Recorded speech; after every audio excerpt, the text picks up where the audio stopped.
Hey guys, my name is Enrique and I'm going to be showing you how to take the rumble pack out of a GameCube controller.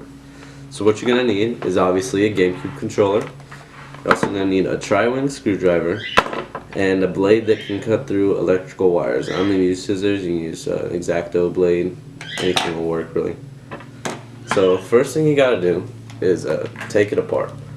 So to take it apart, there's going to be 6 screws you have to undo. There's 2 at the bottom, 2 by these bumpers, and 2 in the middle right here. So I'm just going to start by taking those out. Now you may be wondering why anybody would want to be doing anything to a Nintendo GameCube controller, seeing as it's so old and so many new systems have come out for it, not just Nintendo but like PlayStation 4 and stuff like that. But believe it or not, there's a surprising amount of players still playing old games on the GameCube, especially Super Smash Bros. And I am one of those people. Now the reason for taking out the rumble pack in this old system is that because when you do things in the game, if you have the rumble pack in, it'll give you a physical response when you do something in the game to let you know that you did it. So for example, if I hit somebody in the game, when I hit them, it'll kind of vibrate and let me know that I hit them. And some people find it distracting, like myself, but some people like it and they need that response to be able to react properly. But I find myself doing fine without it, and a lot of other people find it distracting and a lot of other people like it.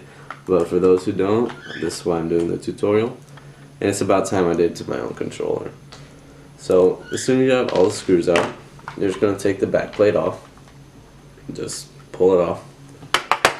And then you have this big silver thing with a little black padding around it. This is the rumble pack. And as you can see, hope you can see, it's wired onto the motherboard. So what you're going to do is you're just going to have to cut that wire. So you're just going to cut it. As soon as you cut it, you can just pull this off. And then that's what causes the rumble. So you can just take that out. And then what you're also going to want to do is cut a little closer to the wire so you don't have extra wires just hanging off. You want it to be like as clean as possible. You don't want anything going wrong in there. And then once you have those cut, you can just put the plate back on.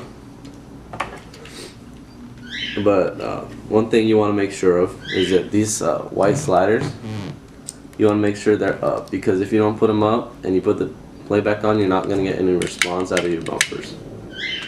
So you just fit it back on, and then you put your 6 screws back on. And that's how you take the rumble out of a Nintendo GameCube controller. Thanks for watching.